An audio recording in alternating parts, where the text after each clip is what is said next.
Good morning, everybody. It's Eric and Larissa, and we're here at Hollywood Studios. Didn't want to go too far today because we just got back from our trip to Puerto Rico just this week. So we're just going to check out Disney. We're going to go around Hollywood Studios, and we're going to check out the Star Wars area. Well, I guess it was only a matter of time before we would make a theme park video. Given how close we lived to them, and since we just got back from a trip, I guess this would be the right time to make one. Now, despite whatever I might end up saying next, I can't help but like Hollywood Studios, if nothing else for the old Hollywood feel of the place and its immersive areas tying in some of my all-time favorite franchises. Those two core elements, though, seem to be bringing a split in the park.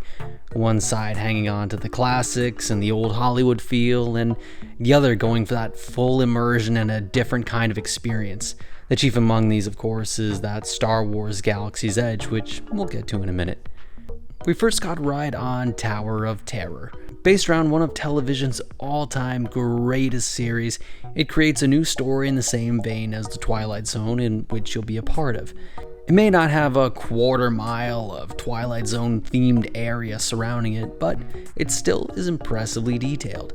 It even clips pieces of Rod Serling's opening monologue in the waiting room. Tonight's story of the Twilight Zone is somewhat unique and calls for a different kind of introduction.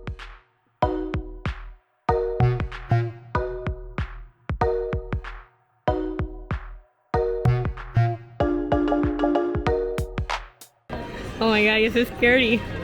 I look like I know how to die.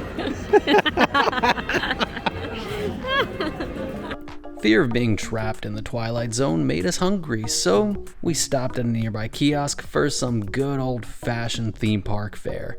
Waffle bowl filled with mashed potatoes and topped with pork belly. $40 later, and we were more hungry than when we had even gotten in line. But hey, at least it wasn't those pizza empanadillas.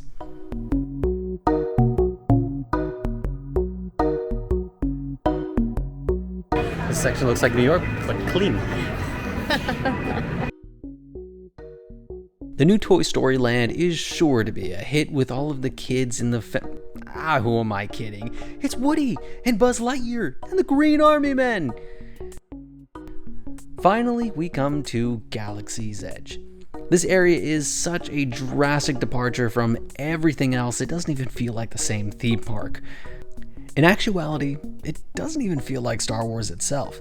Now, don't get me wrong, the level of detail is incredible, maybe even on par with the likes of Universal's own Harry Potter section, but Galaxy's Edge seems to lack that same commitment to throwing the guest directly into the movies.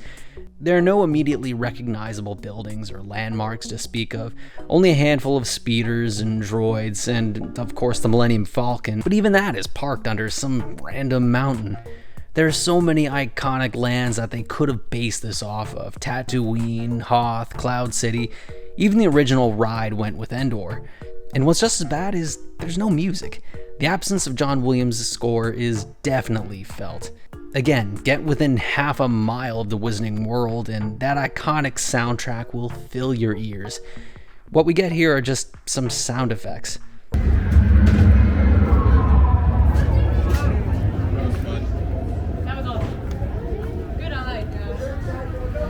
Imagine walking into, say, Tatooine and hearing the Force theme, and then getting to ride on The Rise of the Resistance, and only instead of the modern characters, it takes you on a mission inside the Death Star. Now, wouldn't that be great? I don't want to knock all the hard work and thought that went into building this area, but ultimately, it feels like a bit of a missed opportunity, which is a shame because of how it's now kind of broken up the park. Want to see more of what Disney has to offer? Well, we've got a video just for you. And if you enjoyed this one, give it a like and subscribe to our channel for more.